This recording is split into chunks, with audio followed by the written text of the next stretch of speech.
দাঁড়িয়ে পেশাব করলে কি গুনাহ হবে? ওযু করার পর বাচ্চার পেশাব হাতে লাগলে কি পুনরায় ওযু করব নাকি শুধু হাত ধুলেই হবে? মোবাইল পকেটে নিয়ে নামাজ পড়া যাবে? বিদেশে যাওয়ার জন্য বয়স বাড়লে কি গুনাহ হবে? আমার একটা ডিপিএস আছে, তার সুদ দিয়ে কি আমি নিজের বাথরুম বানাতে পারবো? আজান চলাকালীন ওয়াশরুমে থাকলে মনে মনে আজানের জবাব দেওয়া যাবে কি? বাসায় মেয়েরা কি মাথায় কাপড় ছাড়া থাকতে পারবে যদি বাসায় কোনো পরপুরুষ না থাকে? প্রাপ্তবয়স্ক হওয়ার পর যদি জানতে পারি আকিকা হয়নি, সেক্ষেত্রে করণীয় কি? হাতে কলমের কালি থাকলে ওযু হবে কি? বিয়েতে শেরওয়ানি পরা কি ইসলাম সম্মত? ঘরে কবুতর বা পাখি পালন করা কি গুনাহ? পানির নিচে ছতর ঢাকা লাগবে কি? আজান চলাকালীন সময় নামাজ পড়া যাবে কি না? যদি কেউ 40 দাওয়াত দিয়ে থাকে তবে সেখানে যাওয়া কি জরুরি?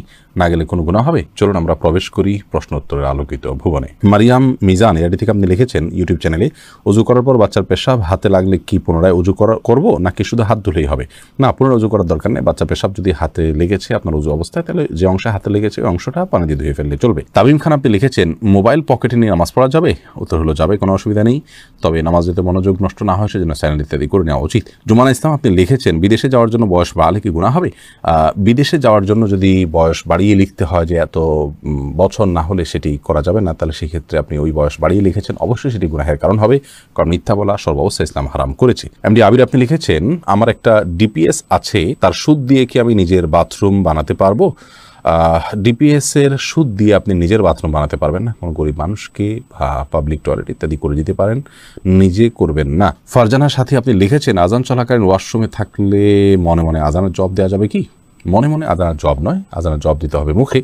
আপনি বাথরুমে থাকলে সেখানে তো আল্লাহর নাম উচ্চারণ করবেন না, এই জন্য আজানের পরপর যদি বের হন তাহলে বাইরে এসে আপনি আজানের জবাব দিতে পারেন, অথবা আপনি দিবেন না।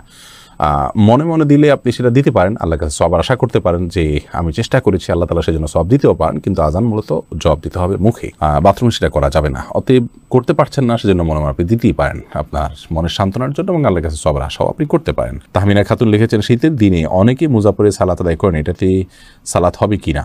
শীতের দিনে যদি মুজাফরে সালাত আদায় করেন কোনো অসুবিধা নেই, হয়ে যাবে। মুক্তি ইসলাম আপনি লিখেছেন বিসমিল্লাহ বলে ওযু শুরু করলে ওযু হবে কি? কোনো সূরা পাঠ না করে বিসমিল্লাহ বলে যদি আপনি ওযু শুরু করেন তাহলে ওযু হয়ে যাবে। ওযু শুরু করার জন্য কোনো সূরা পাঠ করার দরকার নেই, শুধু বিসমিল্লাহ পাঠ করেই ওযু করার নির্দেশনা হাদিসে এসেছে। আফরিন চৌধুরী মিম আপনি লিখেছেন হাতে কলমের কালি থাকলে ওযু হবে কি? হবে, কারণ কলমের কালির কারণে হাতের আমাদের ত্বকের উপরে আলাদা কোনো স্তর পড়ে না। জালাল আহমেদ লিখেছেন বিয়েতে শেরওয়ানি পরা কি ইসলাম সম্মত? বিয়েতে শেরওয়ানি পরা এটি অবশ্যই ইসলাম অনুমোদিত এই অর্থে যে আমরা একটু আগে বলছিলাম যে পোশাক আশাকের ক্ষেত্রে পৃথিবীর যে অঞ্চলে মানুষ যেরকম পোশাক আশাক করে, বিশেষ করে বিয়ে শাদীতে যে কালচার মানুষের সমাজে প্রচলিত আছে সেই কালচার ধারণ করতে কোনো অসুবিধা নেই, যদি কোনো হাদিসে কোনো মৌলিক নির্দেশনার খেলাফ না হয়। অতএব পোশাক আশাকের ক্ষেত্রে আমরা এরকম পোশাক পরতে পারবো না এরকম কোনো নিষেধাজ্ঞা নেই, শেরওয়ানি পরা যাবে না এমন কোনো কথা নেই, বিধায় শেরওয়ানি পরাতে কোনো সমস্যা নেই, বরং বিয়ের দিন বিশেষ পোশাক পরাটাই হলো কাম্য। এফএন নীলা আপনি লিখেছেন প্রাপ্তবয়স্ক হওয়ার পর যদি জানতে পারি আকিকা হয়নি, সেক্ষেত্রে করণীয় কি? বয়স্ক হওয়ার পরও আকিকা দেয়া যায়, এটি বেশিরভাগ ইমামদের মত। অতএব আকিকার যদিও সুন্নাহসম্মত সময় হলো 7ম, 14তম বা 21তম দিন, সেদিনগুলো পার হয়ে গেলেও আমরা আকিকা দিলে আকিকা হয়ে যাবে। এসকে এমডি ফরিদ আপনি লিখেছেন পানির নিচে ছতর ঢাকা লাগবে কি? পানির নিচে ছতর ঢাকা আবশ্যক নয় যদি সেটা উপর থেকে কেউ না দেখে। এরপরে এমডি লোকমান হোসেন আপনি লিখেছেন লাইগেশন করা জায়েজ আছে কি? লাইগেশন হলো স্থায়ী জন্ম নিয়ন্ত্রণ করার পদ্ধতি, যদি আমি ভুল না বলে থাকি, এটা জায়েজ নয়। স্থায়ীভাবে জন্ম নিয়ন্ত্রণ করা ইসলামের শরীয়তের দৃষ্টিকোণ থেকে জায়েজ নয়। সাময়িক যে জন্ম নিয়ন্ত্রণ করার পদ্ধতি আছে সেটি বিভিন্ন উপায় হতে পারে, আপনার কপাটি পরে হতে পারে, বা আরও বিভিন্ন আপনার টেকনিক বা সিস্টেম আছে, সেগুলোর মাধ্যমে অস্থায়ীভাবে জন্ম নিয়ন্ত্রণ করা যেতে পারে। হাসনা রতন আপনি লিখেছেন যদি কেউ 40 দাওয়াত দিয়ে থাকে তবে সেখানে যাওয়া কি জরুরি?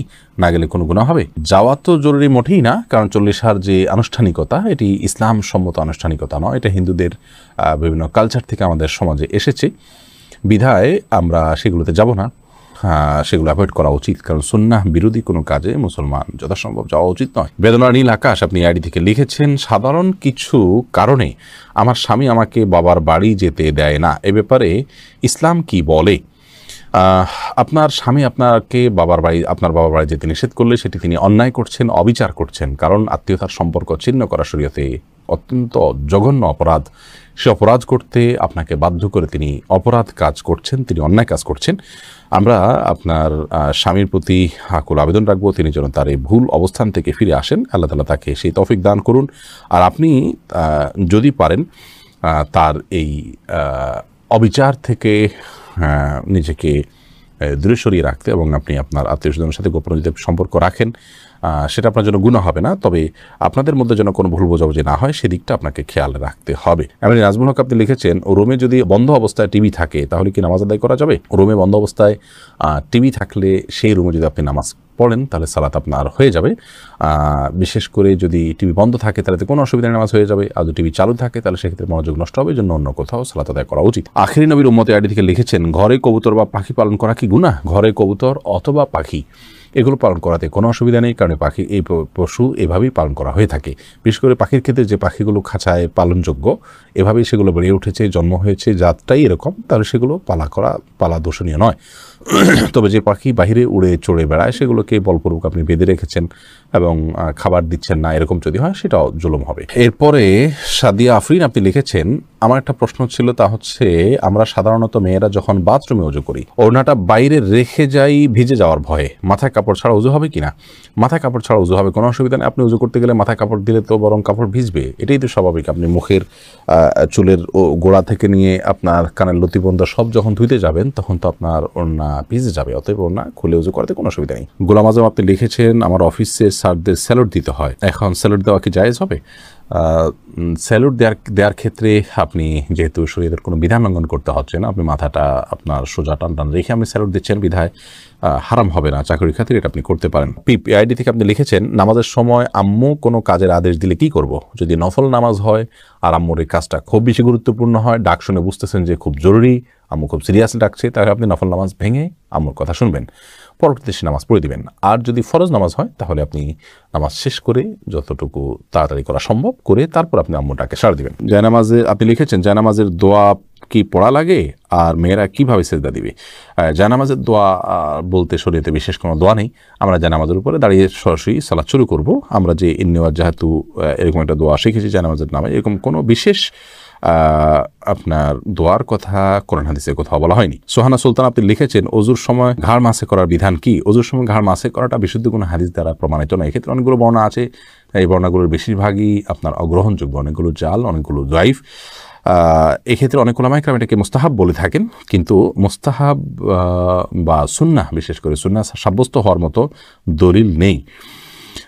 যে দলিলগুলো আছে সেগুলো যে সমস্ত উলামায়ে কেরাম মুস্তাহাব মনে করে থাকেন, কারোর কাছে যে দলিলটা অধিকতর শক্তিশালী মনে হয় তিনি আমল করবেন, কিন্তু আমরা এটাকে শক্তিশালী মনে করি না।